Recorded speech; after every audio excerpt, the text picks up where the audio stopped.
good, Travel Hour fam? Welcome back to another episode of the Travel Hour. This is season 2, episode 4, and we are coming with that fire today. But before we go any further, let's check in with my co-host Jock. Jock, how are you feeling today? Yo. I'm doing good, doing good. Just actually just finished packing for another trip, so I'm flying out tomorrow morning. Right, So right. after we wrap up this episode, I'm going to bed and getting ready to get to the airport super early. For sure, for sure. I definitely, before we go any further, want to shout out Jock. Tell him I'm appreciative. He's been holding it down the last couple of episodes. The boy had to go take care of some business, but I'm back like I never left. So, salute to you, Jock, for holding down the fort while I was away, and the episodes that he co-hosted or hosted were fire. So shout out to you, bro. Hey man, appreciate you. You know, at the end of the day, life be life, and so you ain't heavy, you my brother, so we here. Hey, you ain't heavy. Better know what to say. Jock, what's going on in the world? Whew, it's a whole lot going on in the world, right? So what in the world? What in the world? So let's talk about this. It's graduation season. So, just big shout out to all of the recent college graduates. You got 6 months because after that, Sally Mae's coming to get her money. Okay. All right, go ahead and sign up to go back to school so you Yeah, defer sign them up. loans. Hey, that's the finesse right there, right? And then tell Joe Biden, to forgive these student loans and tell the United States Supreme Court to go ahead and take that 20,000. You know what I'm saying? Stop, you know. But no, it is graduation season, right? And so I was looking at this article talking about how a lot of recent graduates are not flocking to the major cities as they did before. So let me look it up real quick. Some of the major cities that people used to go to after graduation, you're talking about the New Yorks, you're talking about the LAs, you're talking about the DCs, all those good big metropolitan hubs, right? However, there's been a trend though. There's been a decline in recent graduates moving to those cities, and it's been a decline of like Gen Zs and millennials are actually leaving those cities because it's getting really expensive, right? So if you know anybody else like in DC, LA, New York, Chicago, Boston, a lot of times like their living arrangements be a little different because it's so expensive later. People got roommates, people may be renting like a basement apartment, you know the deal. Yeah. What's up, man? And I would say that was when I moved to LA. That was one of the big things that caught me off guard, right? Because back home, back east, you turn 25, 26, you go out and find your own place. Here, everybody got a roommate, no matter how young or how old you are. So that was something that definitely. I mean, and I get it now, right? Because of the cost of living is extremely high, and it just looks like it's continuing to go up. So I definitely get it, and I definitely get why people are also choosing to live elsewhere, so they can get more money, more bang for their buck. Yeah, so as we see, like there's a rise in folks being able to work remote because of the pandemic. A lot of the workforce has changed, and the way you can work and show up looks a lot different, right? So because of that, a lot of people have moved around a lot, right, and left those big metropolitan areas. So some of the places that people are going as well looks like the Atlantas, Austin, Dallas, Denver, Houston, Nashville, Phoenix, and Tampa. Those are some mid-major cities that are really on the up and up. And everybody probably got a friend that moved to Houston. I'm I got a couple. But yeah, all the Cali people is definitely coming out here. I know a lot of people who have moved to Dallas as well. I've heard a lot about Houston and Dallas. A lot of people are moving there. Yeah, and I saw Austin on the list as well in the article. So I think Texas. A lot of people are moving to Texas because the cost of living is a little cheaper, and they can get a house for a couple of 100,000 instead of a couple of million. That is very true, and home ownership is something that people are trying to get into, but it's one of those things where it's like, hey, like if you don't have the resources to go buy a $2 million shotgun house, in XYZ city, it looks kind of tough, right? But you come out here and with 200,000, you can make something work, right? So that is something to watch, and also for like the recent grads and folks who are just like, even folks that are into their career, hey, like don't be afraid to make that jump and make a move that makes sense, right? Like I've even seen like some of my friends who have like moved from DC and went back home, and they're flourishing, right? They're doing a lot better. They got the freedom to do stuff, and the beauty about it is like you don't necessarily have to be in a major metropolitan hub to be able to go out and travel the country, right? So there's different things that you can do, especially on the East Coast. I know you can catch trains up to DC, New York, Philly, all that good stuff in Boston. So it's still a great opportunity, and ain't nothing wrong with saving a couple bucks. For sure, for sure. But yeah, as we get ready for that, we got to talk about some things, right? So I was on Instagram the other day, brother Matt, and I saw something that kind of caught my eye, and they said that Forbes came out with this list, and Forbes said they was gonna rank these airlines, the U.S. airlines. You know what I'm saying? And so, drum roll, please. No, I'm convinced that somebody was smoking, had edible or something when they made this list, bro. So we ain't get a drum roll. You just gonna hop into talking about like how you don't agree with the list already. We ain't even talk about who on the list. It's all right because I want to make sure you read the whole article and not just that one part that speaks to your favorite airline. Nah, it ain't my favorite. I ain't gonna say like my favorite. You know what I'm saying? But number one, we'll go through the list and then we'll talk about the criteria, right? Mm-hmm. So number one was coming in first, to no surprise, is Delta Airlines. Number two was Spirit, aka Spiriana. 3 was SkyWest Airlines, which I think like SkyWest is like a subsidiary of like American, I want to say.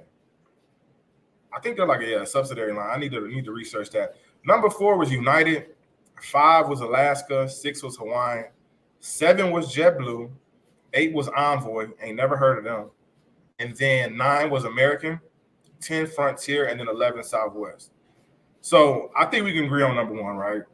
Yeah, we can agree on number 1. Like Delta, we're not gonna go into that. Like Delta is Delta, right? Mm-hmm. My only complaint is like Delta is charging Delta prices now.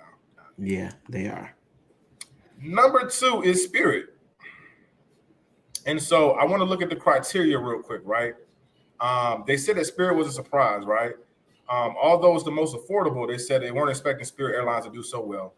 However, one of the things that helped Spirit out was a small number of mishandled baggage reports and high safety rankings, or were key factors, right?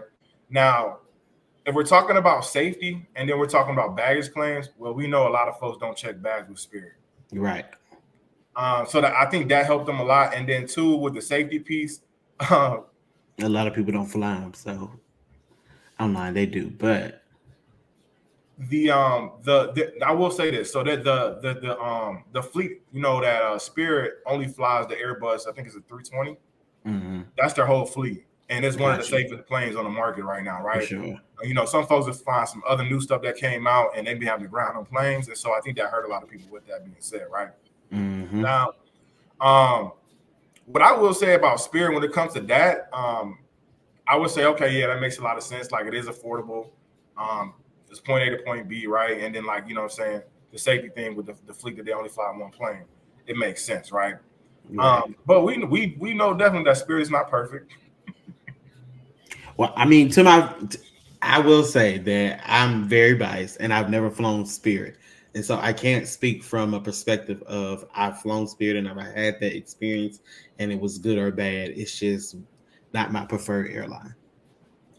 Right. And so, you know, my rule with Spirit, as always, right? It's going to be a nonstop flight, number 1. Number 2 is going to be under 3 hours, right? Mm-hmm. And then I'm not paying over $100 for a Spirit ticket, right? So that's my rule of thumb. You do those 3 things and don't check a bag. And that's just period. Like, don't stop checking bags for real. I know some folks may have other advice, but me, I'm just biased. I'm heartbroken. I'm still scoring the scarred. So do not check bags. This is a waste of time, money, and energy, honestly. Really just try to take that carry-on with you. But I do want to highlight one thing, because what is interesting too, Southwest came in very, very low on the list, right? Mm-hmm. And one of the reasons why, as we know, they came in dead last at number 11. Southwest had a meltdown. Yeah. Where they were using an old, ancient-ass booking system from like the 90s. And it caught up to them, right? They booked all these flights during the holiday season. And then this snowpocalypse hit, backed the system up, and pretty much just put them in a downward spiral. And they hung. It ain't backed the system up. It crashed the system. Crashed the system. And then they was like, yo, like, we can't answer the phones no more either because there's just too many people calling in. And so people were stranded, right? Not cool. So they got investigated. And the government was looking into them. Southwest it's gonna be some turnover at Southwest. Yeah, it's gonna be it's gonna be interesting to see how it all plays out, right?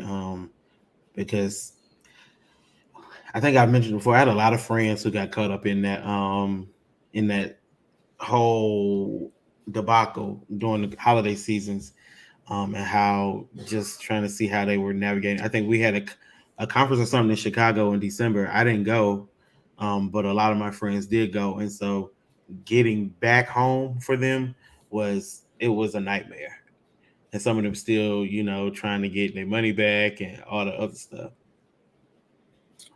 Yeah, it was pretty bad. I remember I was flying Southwest during New Year's, and the flight I had caught ended up being good, but they were automatically offering like a refund for the flight just in case something happened to it, right? Hmm. At that point, but um, a lot of things like Southwest, I personally don't mind flying Southwest. It's cool. It was not my first choice, but Yeah, because of where I live, they have a lot of good flight options. Um, same. but one thing I was surprised about the fact that like Frontier was number 10, but Spirit was number 2. I think it goes back to what you were saying earlier, right? The whole system crashing kind of really probably plummeted. I'm making up a word. Probably made them go to number 11 really quickly.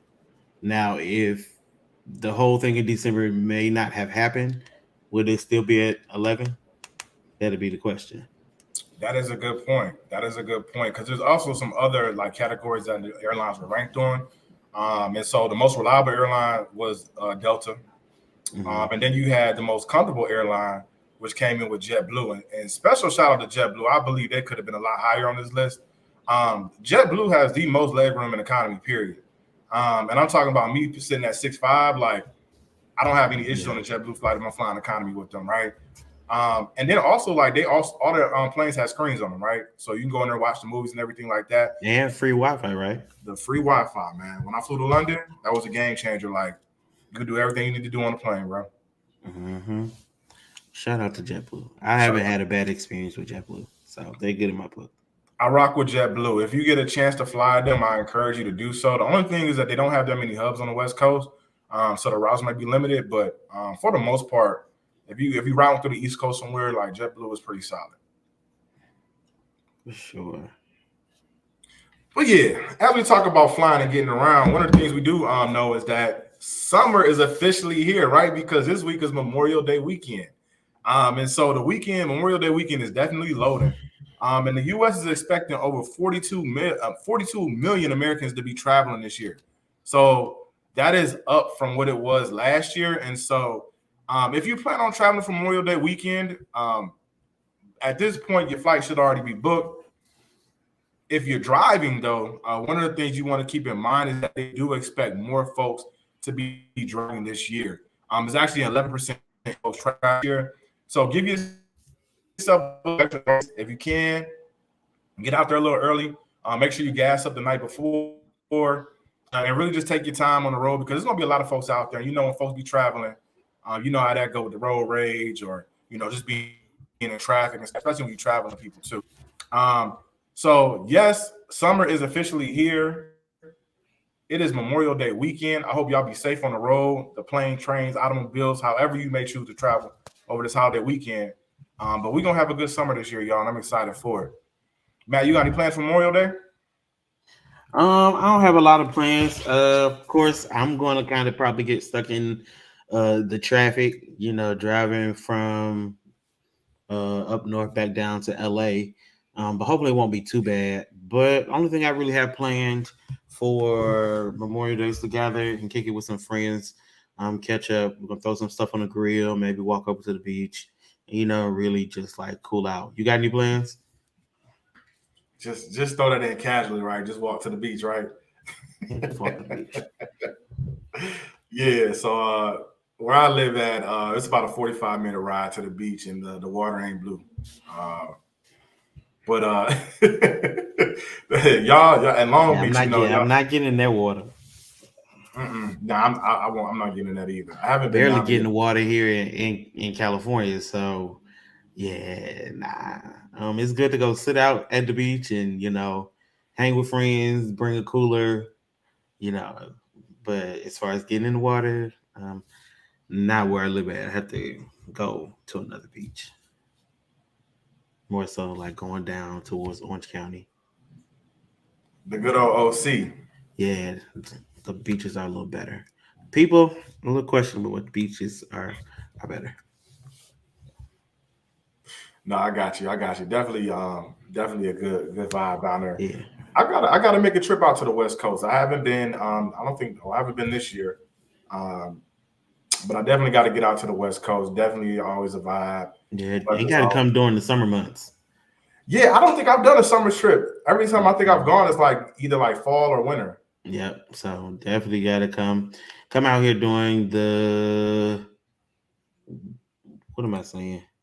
Coming out here during the summer, yeah, because it's a whole different vibe, right?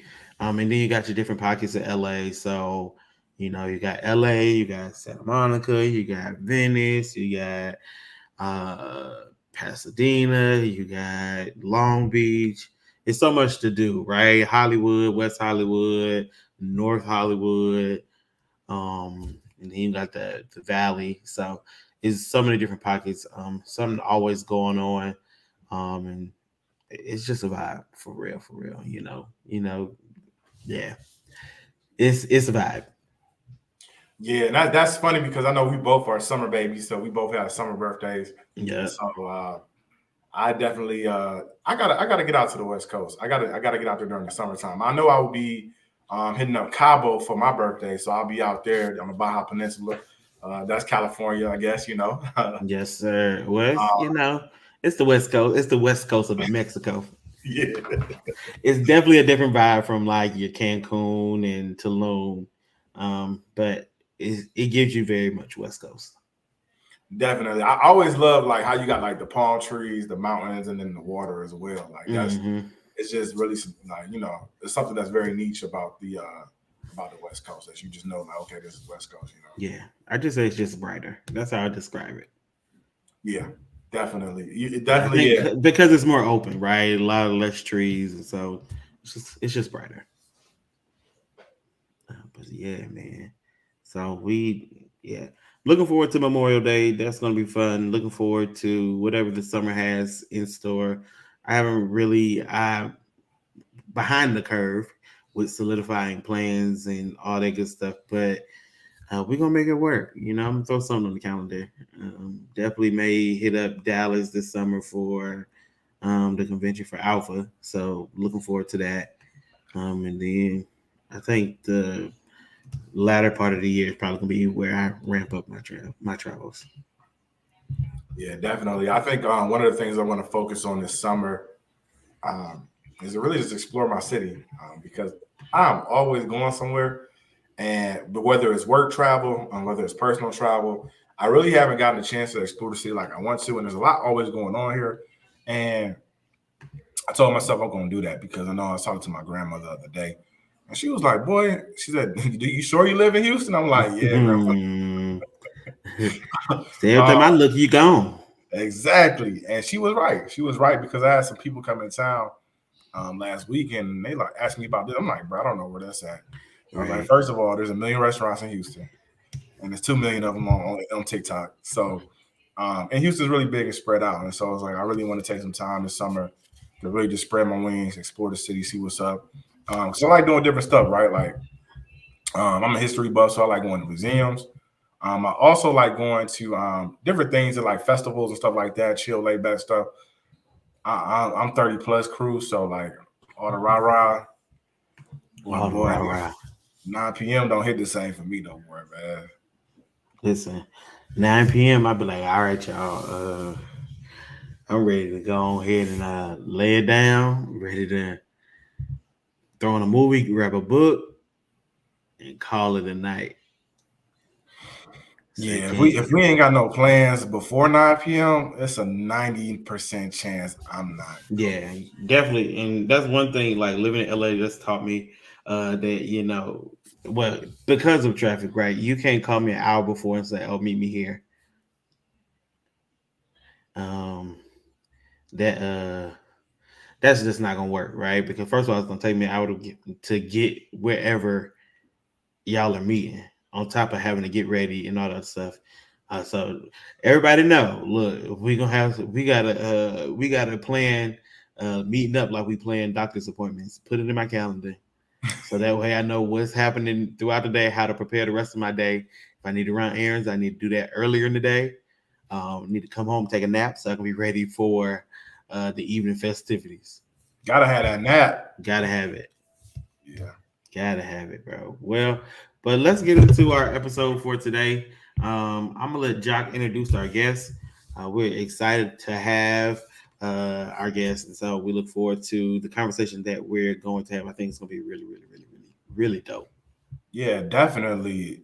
Super excited to bring on Justin, who was a part of O Family Adventures, right? And so Justin and his family decided that they were going to be a nomadic family, right? So you hear about folks being digital nomads, right? Somebody who works remote, travels the world while they're doing so. But you don't really get to see folks with a whole family on the road, traveling about the world and making it their backyard, right? And so super excited to bring on Justin from the O Family Adventures to talk about their experience. Justin, welcome to the show. We're glad to have you, Welcome to the man. show. Hey guys, thank you for having me. I'm super excited that y'all reached out to me. So definitely happy to be here. For sure, for sure. Well, wow, we're gonna get started, but just tell our listeners, our viewers, who you are, where you're from. Tell them about your family and how you all got into the nomadic lifestyle. Yeah, for sure. So I'm Justin. I'm the dad and husband of O Family Adventures. So I believe you all found us through Instagram. And so my wife and I, we both run the Instagram account where we document our journey through traveling the world with our two small children. So for context, my son is 3 years old and my daughter is 1 years old. So we've been traveling full time for just over a year now. And I believe, I mean, you guys caught us like right at that year mark when we left the United States and decided to go see the world. So um, where we're from, so pretty much Atlanta is home to us. So me and my wife pretty much met here in Atlanta. I grew up in Toronto and she grew up in Florida. And then we met here in Atlanta. Dope, dope. So let's we got a little game we play. We normally play is called this or that. So we're gonna name a few different categories to a few different topics, and you can tell us which one you would pick. The first one would be beach or a pool. Definitely the beach. All right, the beach. All right, I feel you on that one. Planning or winging it. I'm a planner. I cannot wing it, even if I try. Like I need to know exactly where we're staying, what we're gonna be not what we're gonna be doing, but I do a ton of research on where we're staying, what time we're getting there, just everything about the culture that we're getting into. For sure, for sure. Free travel for 1 year or free lodging for 5 years. Oof, that's a tough one. Because with the cost of airline tickets right now, I would take the free flight. Yeah, for I would sure. take the free flight. Say you buy a plane ticket, you be like, you want my arm, my leg, and Right, right. Like any I'll other figure body out part we lodge it selling later. my organs on the black market or whatever, something like what are we doing? I'll Yeah, figure that's out Cost the so so lodge it later. expensive I'll too, sleep though, on the man. beach. right, right, for sure, for sure. Make me a sand palette and call it a day. I can't tell it, man. And who was that? Like Patrick in SpongeBob slept in the sand. Last one: passion or stability. Stability. Stability. Stability. Okay, I can grow the passion out of having that stability. for sure. I Yeah. agree with that. Dope. I agree with that. All right. Cool. So let's jump into our conversation a little bit more. Take us back to the decision to, say, I'm gonna pack my family up, and we're leaving the U.S. How did you get to that decision? Was it hard? Did your family think you were crazy? I know because my family thought I was crazy just moving across the country, let alone trying to move out the country. Yeah, yeah. So, what did that process look like? So, yes, family definitely thought we were crazy when we brought it to them, right? But we'll have to go back to the pandemic. Hmm. That's really what started all of this. So pretty much what our life looked like. My wife and I were living in the Atlanta suburbs. We had just had our first kid, our son Xavier, and we were used to. We thought we were gonna drop our kid off at daycare and go into the office for like the next 30 years of our lives. We were both working corporate jobs. We had bought our first house like 10 minutes from the offices that we worked at. And then the daycare was right around the corner. So we had our whole little routine going. This was 2019. And then boom, March of 2020 hits. And all of a sudden, the first case hit Georgia. So we're in the middle of the pandemic and schools shut down. Mm. Schools shut down for like 3 to 4 months. That's what a lot of non-parents don't realize is like they closed schools for 3 to 4 months and left us to figure it all out. Right. And our jobs told us to pack up our computers and not come back until things settle down a little bit. So we were making it work, right? Like my wife was working in the living room and my son's daycare turned into the living room. So like he had his little space, she had her space. I was working in the office upstairs. And 4 or 5 months into it, we were like, hey, we need more space. We literally bought a bigger house to accommodate this new normal. So again, still in the Atlanta suburbs, living in the new house, and we had just gotten new jobs. So we transitioned from the corporate world that we were in to now working in like tech startups. So we both got jobs at tech startups, and they told us, "Hey, you never have to come into the office." Like, matter of fact, we don't even have an Atlanta office. They hired me from California, so Mm. it completely changed the way we looked at our lives, right?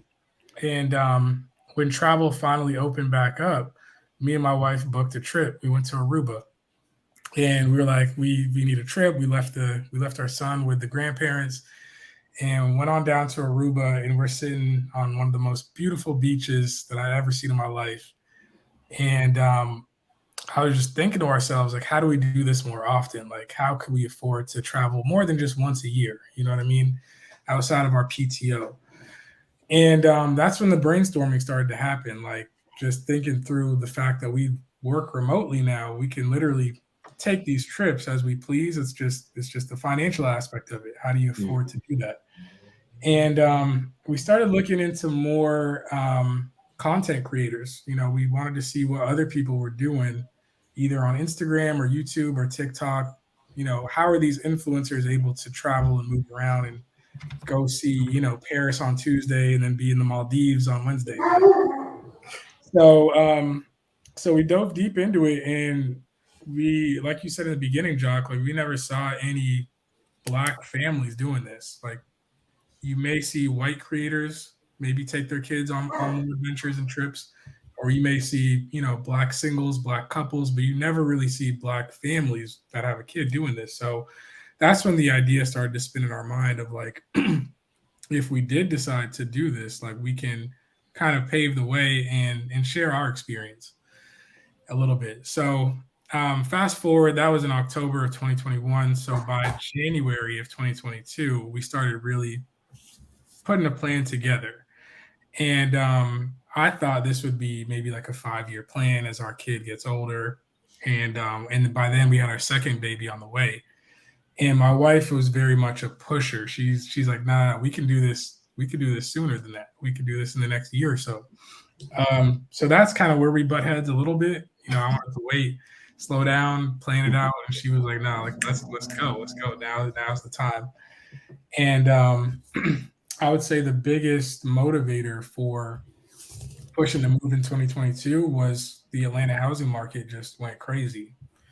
And so we were homeowners, fortunately, and we saw neighbors putting up houses for sale that were just way more than what we paid for it, right? So we started looking at it like, hey, if we sold or rented out our property, we can start this journey immediately, essentially. And so that's what we did, man. We put the house up for sale. We sold all of our stuff. We decided not to keep anything other than the sentimentals and in our clothes. So essentially, we got a storage unit for the things that we really just wanted to keep. We knew that we were going to come back for, and then we packed up 4 or 5 suitcases and headed down to Mexico. Dope, dope. I love this story. Because Jack and I were talking the other day, and just to see like a family, and more in particular a black family, taking the opportunity to travel the world, to expose their family, their children to other cultures. I think that's dope because I was telling Jack like I've used it as an excuse, right? Like that I'm not ready to settle down because I still got more traveling to do, right?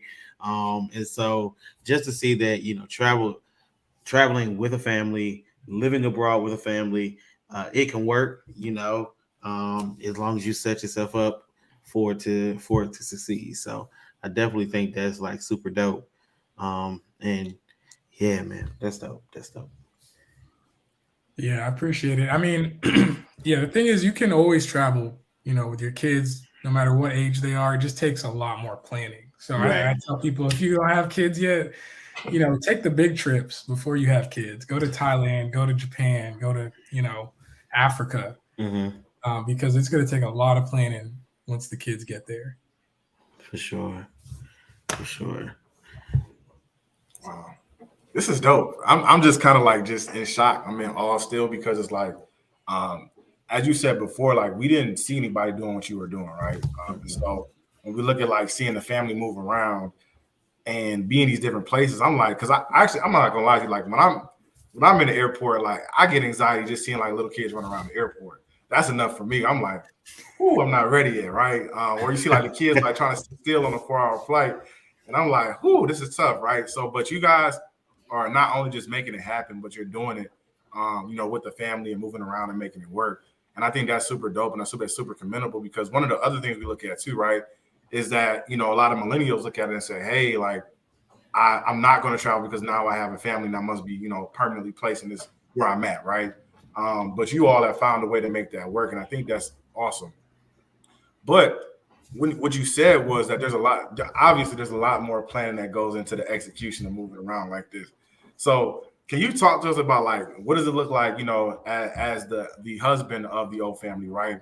What is the preparation look like going into like finding the next destination? So we pretty much set ourselves up to stay in a new city for 10 months, at least 10 months to a year.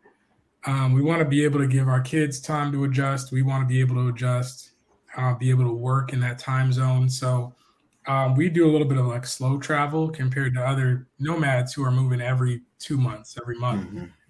Hmm. And the criteria that we look for in a city is going to be, what does the safety look like?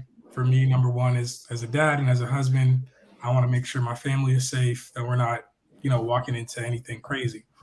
And then two, we could look at education. So what are the schooling options? What language are they speaking? My wife and my wife is I would say almost fluent in Spanish. So far we've been sticking to Spanish speaking cities because I'm not. So she's literally she translates for me half the time. I'm trying to learn though. And so I would say, yeah, schooling, safety. What does housing look like? That's super important too. So like if you're coming from a US city and you're used to modern housing, you don't want to go somewhere where you don't have AC or you don't have, a dishwasher if you really need a dishwasher. You know what I mean? So like what does the general accommodations look like in that city? And you can go on Airbnb and kind of just browse through what they have. Hmm. Um, and then I would say one thing that we recently learned is transit. How are we going to get around once we get there? That's one thing that I think that was a huge challenge for us the first city we moved to. So yeah, those are the criteria we look for: general infrastructure. How is the economy there, and can we thrive? Dope. I think that's important, right? I think you mentioned the safety aspect, travel or transit, how you're going to get around, and all those are vital to making sure that your family has the best time, right, and the safest time while you are abroad. I think that I do like too that you all are like slow traveling, right? Because you get more time to experience the city wherever you are. You get more time to acclimate. You get more time to really, experience life as a local. Whereas if you're hopping around every so often, Yeah, you miss out on a lot of experiences that you could possibly have, right? If you hop around, let's say every month, every 3 months, you miss out, celebrating certain holidays in that particular city and getting to see how they do those celebrations and the different cultural celebrations. So I definitely think that that's dope. I think that's amazing what you all are doing. It gives me hope for one day in the future be able to pack my family up and be like, all right, we out. We just gonna stop back through North Carolina to tell everybody bye, and then we gonna go ahead and fly out. definitely. I think that makes a lot of sense when we look at it, because it's like one of the things that I started traveling and I was addicted, right? So like I went away for school, and school was like 10 hours away, so that was my first time getting on the plane, and flew. I started flying, and I'm like, okay, like this is dope. You get around pretty fast, you can go different places, right? And so that led to getting a passport, and that led to taking international trips and seeing different cultures. And so for me, growing up as a black man in America, I never knew the weight that I carried by just living here, right? Some of the things that I would do out of instinct, right? Or all of us probably got the speech when we were growing up from our parents, of like how you interact with the police when you get stopped, right? Mhm. It's yes sir and no sir, and it's whatever they say until you just make it home safe, right? And so as I got older and was able to like unpack a lot of that, I realized that hey, like this is some heavy stuff that you've been carrying around every day. And one of the things I noticed was like living outside the country or just traveling, it was like, hey, it was like this is weight off my shoulders. Like I can move around. Like people genuinely mean well, and so it was a difference to me, right? And at first I didn't perceive that very well. I always thought like, why is this person being nice to me? Like, what do they want? They want something from me, right? But as I got to really like give people a chance to open up more, I saw this the world open up to me, right? Mhm. And so you are now not only just a black man, but you also understand what it's like to be a husband and a father. Um, what is that experience like being outside the country for you and then also for your family? Yeah. So that's a great question. I think my experience is twofold. I grew up in Toronto, which is just a very diverse melting pot. We don't have the same, as a kid, especially, I didn't have that same, um, I guess, trope of racism just being a big part of society, like I do in America.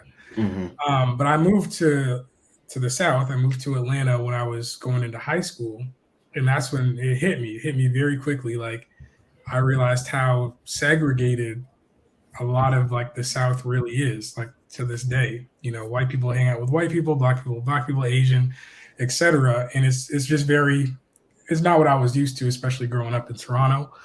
But definitely got the same talks about how to interact with the police.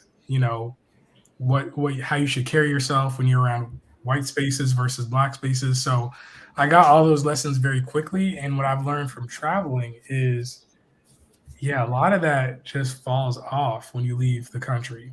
So, but it also depends on where you're going. Right. Our experience in Mexico was totally different from a couple months ago. We went to Brazil, right? And so the city that we were living in Mexico is Guadalajara. It's the second largest city in Mexico. Big population, probably like the size of Chicago in population, but it's not very diverse. Everyone there is Mexican. I would say about 90% of the people there are Mexican. If you saw a black person, you stop and you say hi to them and find out where they're from. You try to connect because you do not see black people very often. Um, and that whole experience was definitely eye opening. Like people were not rude to us. People were not like, "What are you doing here?" But they were just genuinely curious because they don't see a lot of black people. Um, and it's so multifactorial because they're curious to know: Are you Haitian? Are you from the Dominican? Are you American? because that changes things too. Um, so I would say passport privilege has been one thing that we've experienced. Like once they Mhm. find out you're American, you speak English, and you have American dollars in your pocket, everyone's super nice to you, right? In Mexico.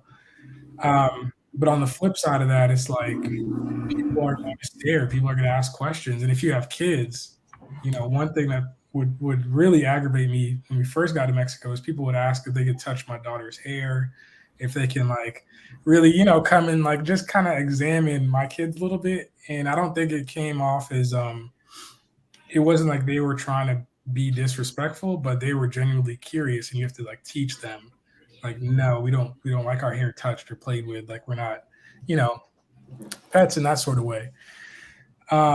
So that was our experience in Mexico, right? Not a lot of diversity, but you go to a city like Rio de Janeiro in Brazil, and there's a lot of Black Brazilians there, and the diversity is huge. You're seeing every color under the sun in Brazil, right? You got white Brazilians, light skin, medium brown skin, then you got dark skin Brazilians. So walking through there, people really can't tell if you're a foreigner or not if you're traveling while black. And so one thing that I really noticed and was eye opening is Brazil has a lot of like police brutality issues. The way that they treat black Brazilians versus white Brazilians is very much similar to the US. Mhm. And so I had to be mindful of the police when I was, walking through Rio when I'm by myself. But when I'm walking through Rio with my kids, they tend to be a little bit, everyone tends to be more friendly, because you're walking around with kids. But when I'm walking around at night, like I was walking to the store, and I'm getting, some of the whiter Brazilians looking at me like, oh, what is he doing in this neighborhood? Because we were in an upscale neighborhood in Rio. So it's multifactorial, man. You have to keep your head on a swivel, know where you're at, and you have to really understand like it changes from city to city, country to country. Um, but like cities like the ones in Mexico that I'm talking about, like you don't really have that same fear of police brutality, of just being treated, being discriminated against, because there are no black people to discriminate against. You're one of the few. So there's not really a wide discrimination problem. But when you go somewhere like Brazil, I would say that's when you start to really feel like, okay, this is similar to the way the states are set up.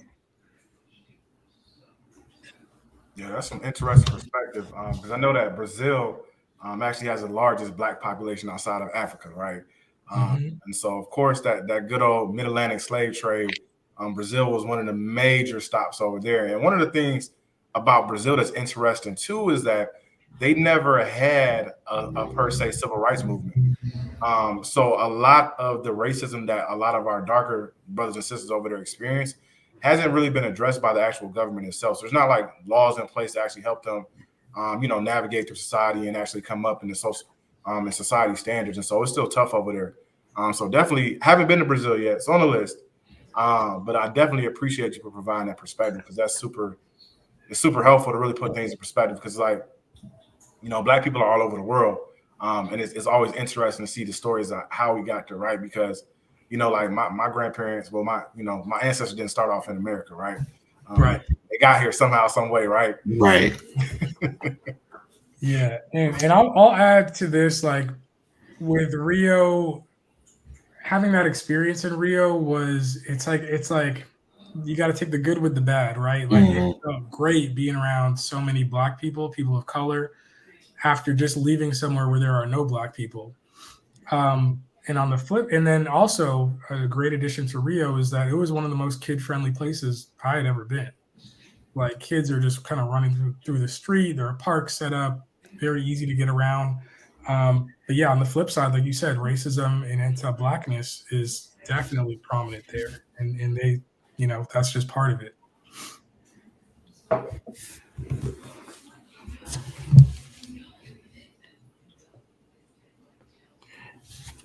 So yeah.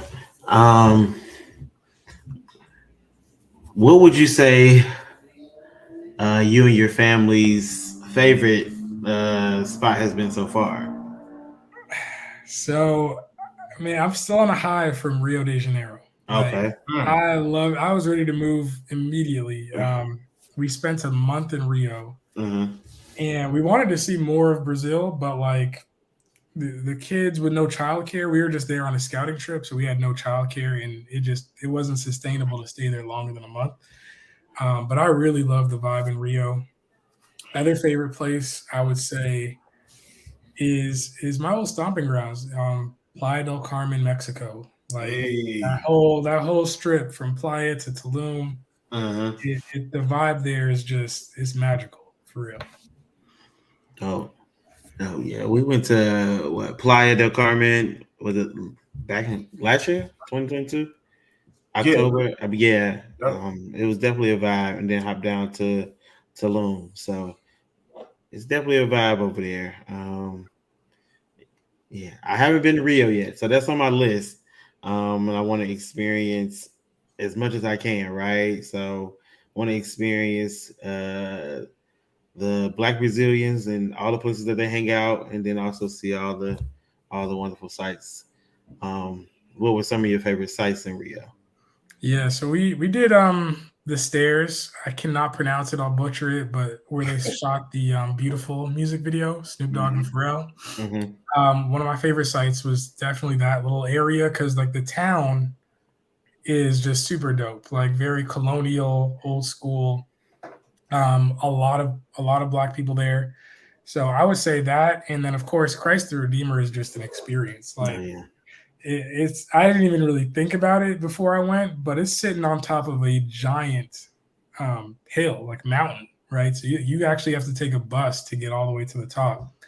And once you do, you see an amazing view of the entire city. So those two, I would say, are my top two. Would definitely recommend.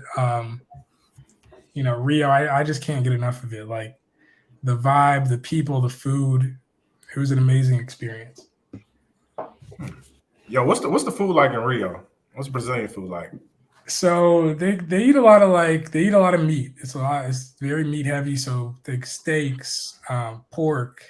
They do barbecue really well, and then they have like a lot of baked goods as well. So the Portuguese are very big on like just different types of like if you're familiar with like Jamaican patties, like different types of like Mm-hmm. meat filled patties and pastries.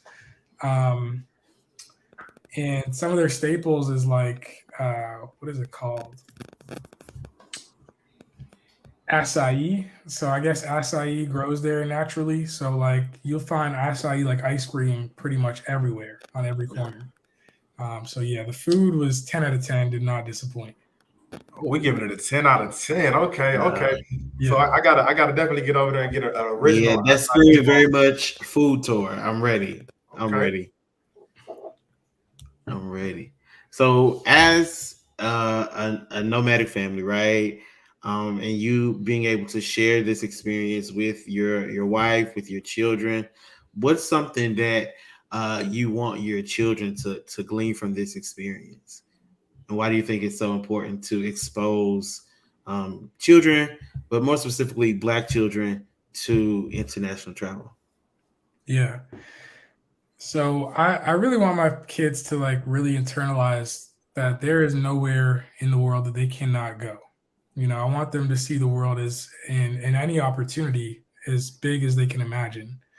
I want my kids to learn about different cultures, right? Not just be surrounded by, you know, the Southern lifestyle in America of like Mm-hmm. football, cookouts, in hip hop. Like, there's so much more out there. So I want y'all to really take in like different, religions, different foods, just the way that people live in other countries.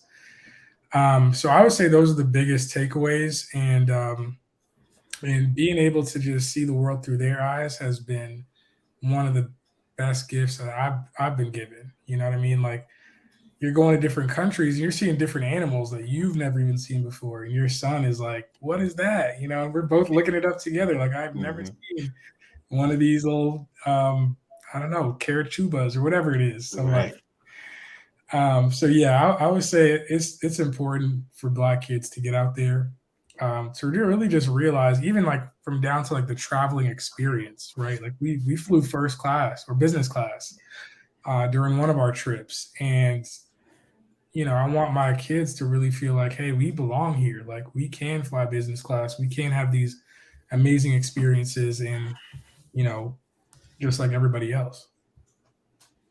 Dope. I like that. Yeah, and I think it's definitely important. I even look back like, um, I didn't start traveling internationally until I got to college, but just having that exposure, right? And now I'm constantly always like, my sisters are younger than I am, trying to always encourage them like, go see the world. I tell everybody the world is waiting specifically for you. It's big. Go see it, right? Because it's such a different experience. And being able to go out and be a person of color and go and explore different countries, and it's not for bragging rights, but also just simply just to show other people that it is obtainable, right? And I think that's one thing that we're really big on here at the Travel Hour, is really showing our brothers and our sisters that travel is obtainable, right? Whether you do it by yourself, whether you do it with your family, you can do it. And the lessons that you learn, you become a better person because of it. You become a better global citizen because of the lessons that you learn and the experiences that you have. And so I think it's really dope that you as a father, you as a husband, are able to share these experiences. And you all, like you said, y'all learning together about certain things, right? And just, that'll be a memory that your children will have forever, right?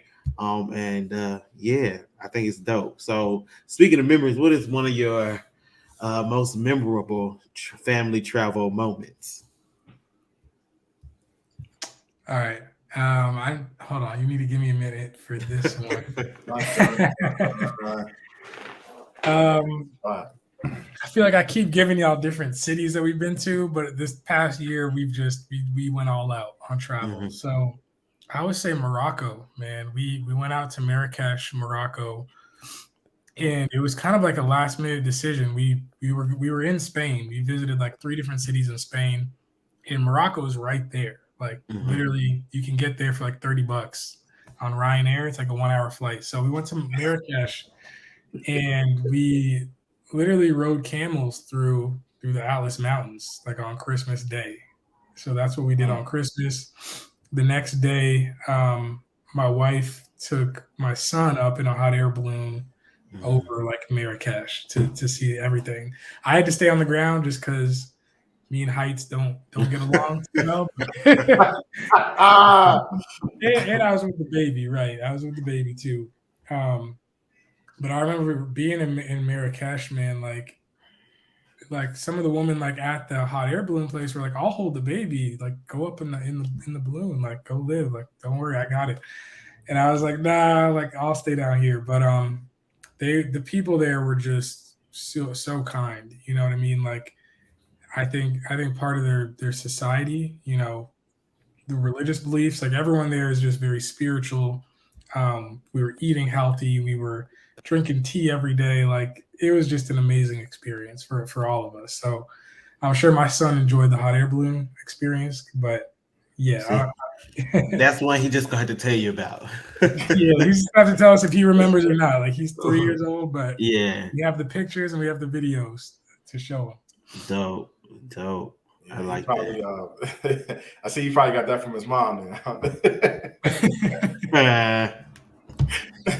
But that's super like amazing. One of the things I do appreciate about being in Europe is like how easy it is to get around, whether it's within the city on the train system, whether it's like hopping over to the next country, because it's really like, United States is a huge country. And so when you go to Europe, you're like, oh, I can take a train from like Paris to London in like 2 hours. Yeah. It's just so easy to get around. And so I just got back from Europe. I did like 9 days over there. And it's funny because I was looking at the y'all website and I saw that you guys did a stopover in Paris, right? How was Paris and how was that stopover and that? Tell us about the layover, like exploring cities during the layover. Hey, shout out to Courtney, my wife planned that layover. That trip was amazing. So we pretty much we were going to Portugal. We wanted to go to Lisbon. And one of the best flight options was to lay over in Paris on the way there, and on the way back, lay over in Amsterdam. So we looked for 24-hour layovers in both of those cities. And when we got to Paris, it was morning in Paris. So we went and checked into the hotel, and we pretty much tried to do everything that we could that day. So the only day that we had, we tried to fit everything in. We saw the Eiffel Tower. We took the train and we walked through like the Notre Dame area. And bro, I definitely got to go back. Like just that 24 hours, I really, really liked Paris. The food, the only meal that we had there was perfect. It was like a random restaurant that we just walked into and got some duck. It was amazing. So I definitely want to go back. And then on the way back, we laid over in Amsterdam for 24 hours. So we got in at night. The kids slept. I went and explored the streets of Amsterdam, and then that morning we had the full day as well. So yeah, if you could find a 24-hour layover and plan it right, and you are going to be jet lagged coming from the U.S., but you just got to eat it. You know what I mean? It's included. It's kind of like it's included in your trip. So you just gotta make it do what it do. Yeah, it's I was reading the article. It was funny because I saw I got tricked up with the train situation in Paris, and I was like, "Bruh, the same thing happened to me at the airport. Like I had landed, and like getting into the city takes a little minute. So it's probably about a 45 to maybe a 50-minute train ride to get into the city from the airport. And so I'm like, all right, cool. Like I'm following the signs, but like the signs aren't really clear. And it's like you waiting to find like the next sign that says like train, and now you all the way. I'm like, yo, like where I'm going. And people excuse me. But one thing I did notice was that like people in Paris, they don't like to speak English. Especially if you don't like try to like at least like greet them in French, right? So yeah, I ain't got time for this. Please just tell me, we're like, where's the train? Where's the train? And then, just tell me where I need to go. Yeah, I finally got to the train, and it was pretty much like a straight shot into the city. But yeah, it was fun. Yeah, we got turned around, man, and we had this big old stroller too that we're trying to push through the train like turnstiles, and we're trying to like I'm trying to remember my French from elementary school in Canada, which is terrible. And yeah, we definitely got turned around. Luckily, we booked a hotel right next to the airport, so it was pretty much like you walk through the airport, you're at the hotel. And so we took the train from there, and then we slept there, and then we flew back. We flew out from the airport. Nice. That's not a bad deal. I definitely agree with you because I was only in Paris it wasn't even a day. I probably was there for about 11 hours. Like I flew in that morning. We took the train in. We went to go see the Eiffel Tower. And then we saw a couple of other things. I think we went past. We were Arc de Triomphe. That's what we saw. And then after that, it was like time to go to the train station and get back to London. So, but the food, we did get lunch there, and the food was A1.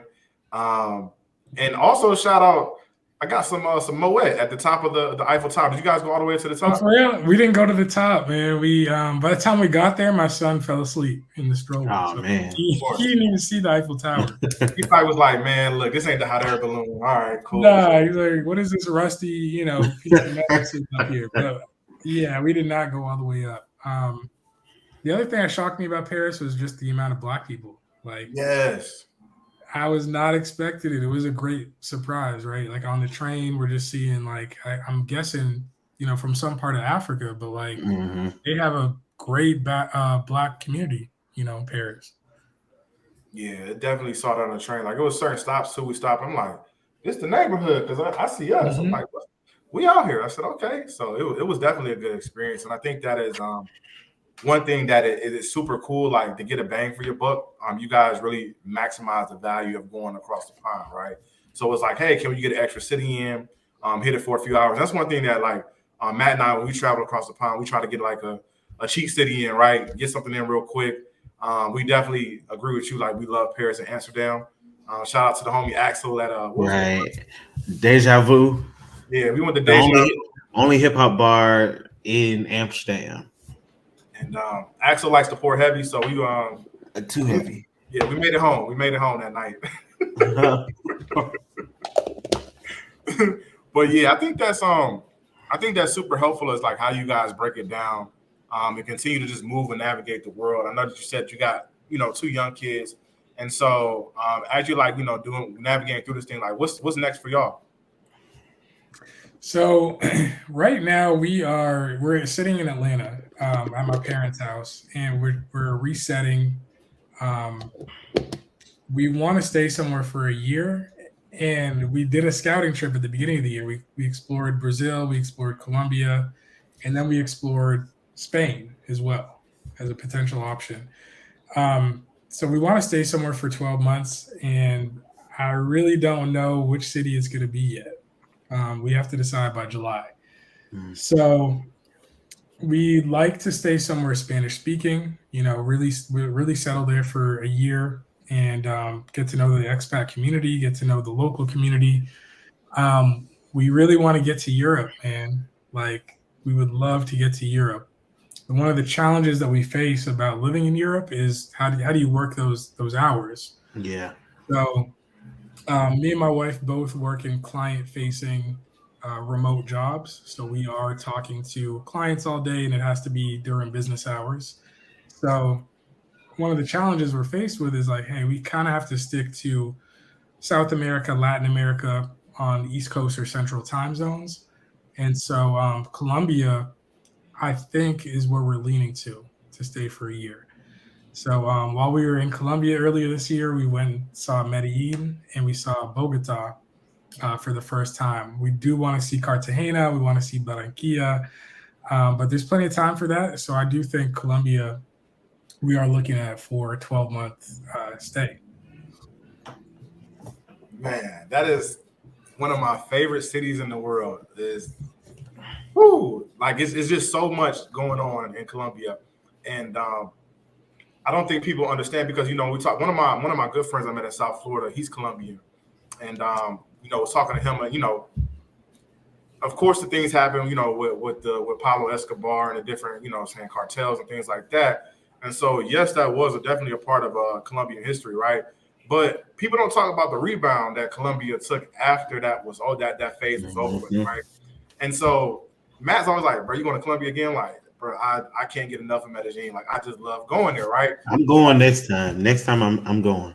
I'm telling you, you gotta come. You have got to come. And I'm not gonna tell you why I like it. But like, what are some things that kind of stuck out to you about just being in the city of Medellin, the vibe, the people, the food, the culture? Yeah, no, I mean, the first thing that stuck out was the weather. Like, I living on the East Coast my whole life, I'd never been somewhere where they call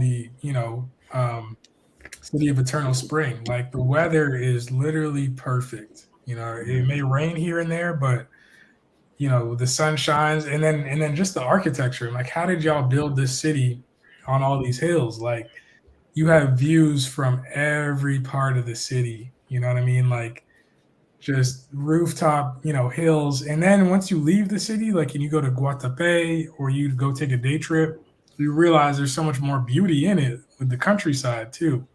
So just the diversity of it being such a major urban city, but also having such a beautiful like surrounding was amazing. And then I would say just the diversity in people, since it's becoming such a hot expat and digital nomad hub. Like you are seeing tourists come down, and you're able to like meet new friends, make new connections. There's new restaurants and bars opening up. So Medellin was fantastic, honestly, and it is a shame that it has that bad reputation because really that was like 20, 30 years ago, and they have really rebounded for it to become like such a hot spot. So I was impressed. Yeah, I think I definitely echo what you're saying as well. It's like the infrastructure definitely is a problem. Like, Lord, they got like a jungle in the middle of the mountains with like this city with like all these amazing views, right? You can find any kind of food that you want to try, any type of cuisine you want for that night. I had some amazing sushi down there. I'm like, bro, Right? this is fire. Yo, Like, did you check out the mall while you were there? Like the I didn't shopping get to the malls? mall. Some of the most the crazy, like I live in Atlanta, right? So I'm used to like we have Lennox, we have a few outdoor malls too, but like the malls in Medellin really topped all the malls I'd ever been Mm. to in the States because they blend in that mix of nature with views with a dope shopping mall. Like so yeah, like you said, like you'll be surprised when you get there. It's like wow, they have really done a lot with this city. Yeah, they have, and I think that's one of the things that surprised me too. Because like when I went a few years ago for the first time, one of like they were using like the tap to pay feature like super early, and like I remember they like brought the little thing out for me to like, and I'm trying to insert my card. They're like, no, just tap. I'm like, what? And like I tapped it and it went through, and I'm like, when I got back to the States, I'm like, oh, it's starting to pick up over here. And they had Wi-Fi like literally everywhere. So that was, I was extremely like surprised about that. It was a dope city, and I think one of the things as we look about like just moving around the world, you talked about the expat community, right? So what does that look like when you're going to a new city? Like, how do you tap in with expats, and how do you build community where you're going as well? Yeah, so that's a great question. I would say Facebook groups are 90% of where we meet other expats and digital nomads and families too. So one of the things that even brought us to Guadalajara, where we lived for a year, was literally the expat community. So we got on Facebook once we decided that we were going to do this thing, and we joined all the different cities' expat groups, specifically Black expat groups. So they got like a Black in Brazil, Black in Colombia, Black in Mexico, and we found that group to be the most aligned with what we were looking for, which were like other Black families. So while we were in Mexico, like on day one, we had friends because we had already introed ourselves to the group. There's people living there or people who just visited frequently.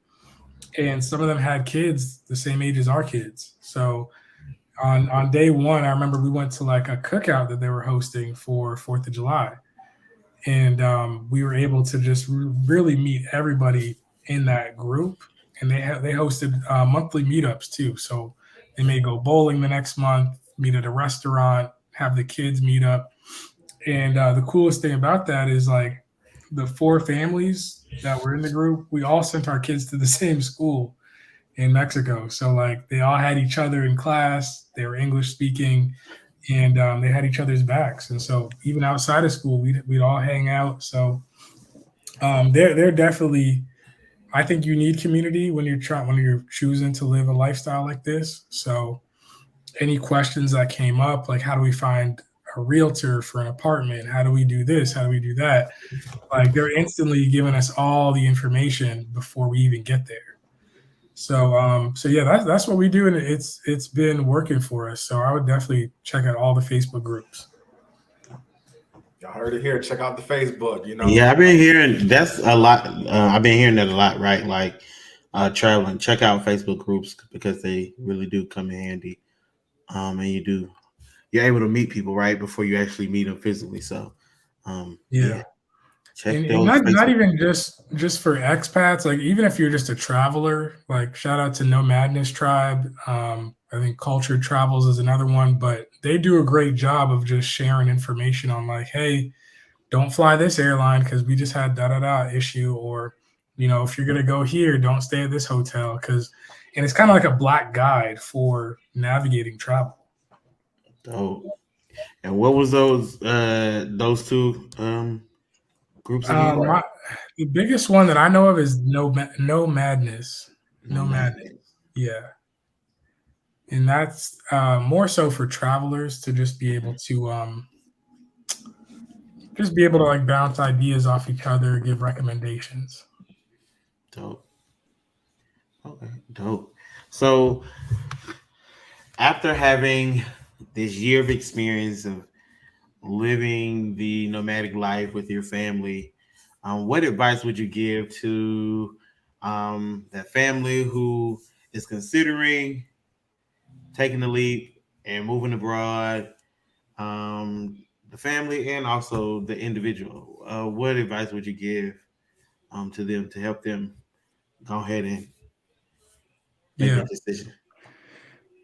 I would say that the thing that I struggled with the most was, am I making like the biggest mistake of my life? Mhm. Deciding to make this move.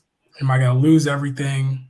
What about my job? What if they ask me to come back? And the thing is, you can always come back, right? Like even you moving across the country, like home is still going to be there, but Mhm. go out and have that experience. Like take the chance, take the risk.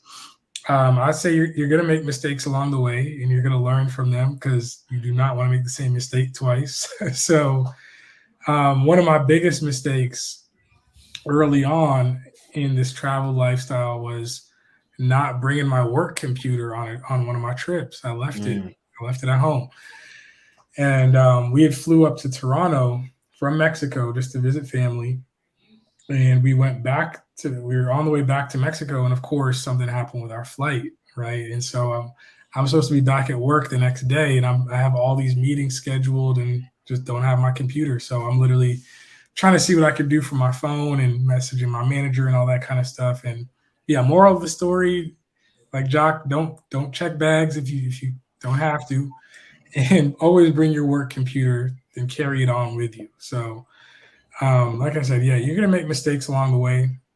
Um, I would say don't believe everything you hear about safety concerns, right? Like people told us not to go to Rio de Janeiro. Like it's one of the most dangerous cities in the world. Like the murder rate being super high. And I think one thing that you got to understand is every city has a hood, and every city has a nice area.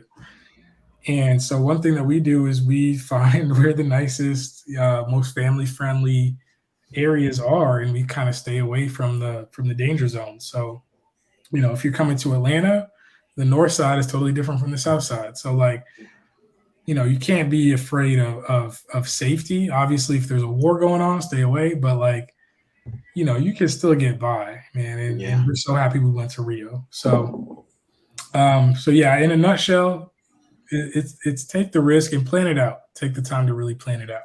for sure. Yeah. You heard it here. Take the risk, plan it out. Don't check Um, bags. don't check bags. Jack and I learned not to check bags when we went to Egypt. Yeah, we made it to Egypt, but our bags didn't make it until the day we was coming back to the States. And Oh so my ever god. since then, we've been traveling light. So it don't matter where either one of us are going. If we don't got to check no bag, we ain't checking the bag. So yeah, definitely don't check a bag. Yeah. So I think you hit something. You spoke on something that I really agree with. Right. Don't listen to what everybody is saying about the the safety of a particular country. Right. Because they'll hype it up. I remember even for me, I went to Israel and everybody was just talking about how not safe I was going to be, how dangerous it was, how I'm getting calls in the middle of the night talking about you all right. And I'm like, what are you talking about? I don't feel at any danger. I don't feel any harm. Matter of fact, it was more stuff going on back home in the States at that particular time than it was going on when I was abroad. Right? I think that particular year was the year that had that mass shooting in Florida. Um, Mhm. and so I'm like, yeah, I'm good, right? We safe. The group that I was with, we all good. We all safe. And so yeah, definitely don't give into what people, especially people who have never been to where you're going, have to say, because they'll try to talk you off a ledge if they can. Yeah.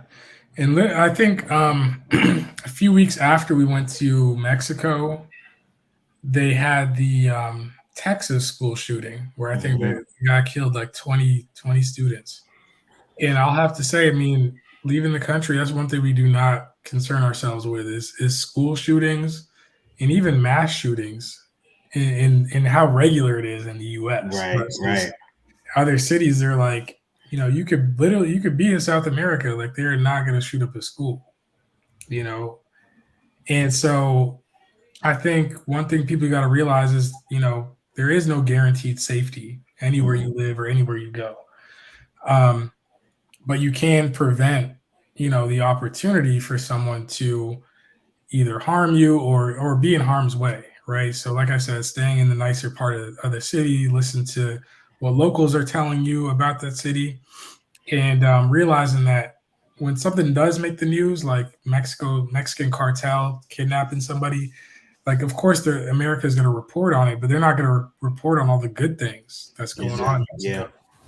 Yeah. How family friendly it is, how family oriented they are, and how much they really truly care about the safety of their people. Like they're only going to report on the bad things, just like the evening news back at home. So Yeah, I would say definitely don't listen to people who have never been there before. If you really got to ask somebody, ask a local or ask somebody who's from that city. Like even being in Rio, like we were given advice from locals, like, hey, maybe tuck your chain in when Yeah. you're visiting this side of the neighborhood, dress down a little bit, and then mind your business, you'll be good. That's definitely some solid advice. It's the simple things, right? And it's understanding culture before you step into a place, right?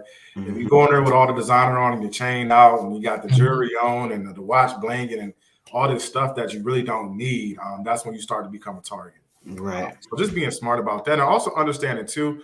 I know that people notoriously joke about Americans not knowing shit about geography, and so just know that like Mexico is a whole entire country that is pretty damn big. Right. And, when the incident happened, when the folks were driving through Brownsville, it unfortunately lost their lives. But people have to understand what part of Mexico they were in. They were crossing the border with out of state tags, and that is a known cartel area in Mexico in that area headed towards Monterrey, right? Um, and when you look at like where you guys were at, like, I know because I'm going to Guadalajara in 2 weeks. And I know like that's the Silicon Valley of Mexico. Like there's a lot of tech Right. companies. The neighborhoods are amazing. There's a lot of great food there. And like it's a very modern city, right? But like once we hear Mexico on the news, like we're just like the whole country's bad, right? Throw it out. Mhm. So it's just super mindful, like understand, like, hey, like really do your research. And there's a lot of stuff on YouTube that'll really show you like different perspectives of the city. So I Yeah. definitely appreciate that, Justin, for you sharing that perspective, man.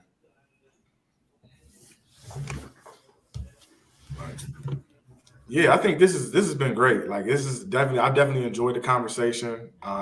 We were excited to have you all. I know MP was excited too. We were talking about like, hey, like we just never seen a family doing it at this scale. And Mhm. so we definitely just commend Especially a black family. you. Yeah. And so it's definitely good to be able to like scroll down my timeline and see like what you all are doing, where you all are at, right? Because we see other um like YouTubers, like I follow like the Bucket List family, something like that. But to see somebody who looks like me being out there and charting the path and traveling and being all over the country, all over the world, I think it's just a dope sight to see. Yeah, man, I appreciate it. I've enjoyed the conversation too. Like you guys are definitely like minded with even you, Jock, going to Guadalajara, and just the way you guys are traveling too, and hosting a platform like this for our voices to be heard is amazing. And one thing I didn't even really touch on too is like some of the financial benefits of traveling, because being able to work remotely and get paid in US dollars and live somewhere that's maybe a little bit more economical, like it can help a lot. And Mhm. even if you're not earning in US dollars, like when we went to live in Guadalajara, we met a lot of people that were just working off of their passions, right? Like in Mexico. So like we met barbers, photographers, caterers, people who do hair, like the woman who braided my wife's hair the whole time she was there. She did catering and she did hair the whole time. So like she would literally market herself to other black expats. So you could find work opportunities and just different types of opportunities just by traveling or moving abroad. And if you can work that remote job and not have to pay those Atlanta or LA prices, um, Listen, or the there's so much, taxes, because yeah, that's a there's so whole much nother bill. money to save. This is a way to also save and save for generational wealth. For sure. For sure. Definitely. If you got any leads on any remote jobs, let a brother know. Listen, Gotcha. we trying to I'm trying to be remote and travel the world a little bit more. But definitely, yeah. I'm glad you spoke to that financial aspect too, because um, you know, a lot of people don't travel because of finances, right? But understanding too that if you plan, like we've been talking about this whole episode, plan, and also allow your money literally to work for you if you're working and getting paid in US currency and are able to set up shop in a country where the dollar is a little lesser value, I mean, it works out for you. So I definitely Yeah. appreciate that. And the way that we did it is only one piece of the way that it could be done. Like we Right. sold our home, but we've seen other expats rent out their home in the Mhm. US. Or we've seen them on a lease where they're renting an apartment and they just don't renew that lease. They are just like, all right, I'm gonna live out of Airbnbs for the next 6 months or so. People are house hacking, people are rooming up. There's hostels out there. So like there are so many different ways to start this journey. I just shared the way that we did it. Yeah, Dope. definitely a lot of different avenues. I think that's one of the things that as we go through the shift where the market was, it's more so about the person who was working versus like the company or the corporation. And so like I've been thinking about it a lot too. My only downfall is like I do work remote, but I can't work outside the continental United States. So that is starting to hold me back. And so it's like, okay, like what's next? Because they're like, you better not open up the laptop. Right. Open that laptop if you want to, job. Yeah. No. Like, why the laptop not working? Yeah, that's a pink slip. Yeah, So, yeah. but there's definitely just exploring those different avenues and understanding what's out there. I definitely think is important. So yeah, For sure. Well, Justin, we definitely do thank you for joining us for this episode. Please send your wife Courtney and your children Xavier and Whitley our regards. We'll have to have another episode where we can get you and your wife on so we can hear her side of the story and her perspective as well. But we definitely appreciate you taking the time out of your schedule to chop it up with us. We do not take it lightly or for granted because we know that it is late where you are. yeah. But we definitely appreciate you sharing and dropping the gems and dropping the knowledge. And we look forward to seeing what future travels you all have in store. And yeah, Jock, you got anything? Nah, I think everything's been laid on the table today. So I appreciate it. I'm just appreciative. So yeah, For sure. All right. Before we hop off and we get everybody's information, we do have a wandering tip of the week. It's very simple. The wandering tip of the week this week, all of us, when we're traveling, whether we stay in, and when we're staying in hotels, we enjoy to have the elite statuses. So for me, particularly, I'm a Marriott guy. I am an elite member with Marriott. But however, there is Wyndham Hotels are offering their platinum elite status, and all you got to do is stay at least one night. And so there's a link that I'm gonna drop in the description of this video. If you click there, you book a trip, you will get the platinum elite status with Wyndham Hotels for the remainder of the year. So if you want that elite status and you like staying at Wyndham Hotels, check the link below. First of all, Justin, where can the people find you and your family on social media? Yes, so we are primarily on Instagram. You can find us at o.family.adventures. We also have a TikTok, same handle. And yeah, give us a follow. Awesome. Dope. Jock, where can they find you? y'all can find me at the Wyndham. I wish you would have told me this earlier. I like benefits, but definitely tap in with me on Instagram at the Zixter. That's where I'm at. THE. Hashtag. Well, no. Underscore. It's past my bedtime, y'all. ZIGGSTER. But yeah, definitely tap in with us on Instagram as well. For sure. And you can find me on Instagram at according to TO, not the number, MP. And you can follow the Travel Hour on Instagram at the THEE Travel Hour. Also on YouTube, you can follow the Travel Hour and on all your listening streaming platforms. And we are just so excited to see what the rest of this season goes. Thank you again, Justin, for taking the time to chop it up with us. We really do appreciate it. Travelhourljm fam, I think that that wraps it up for this episode. Jock, you want to leave him anything? Justin, you want to leave him with anything?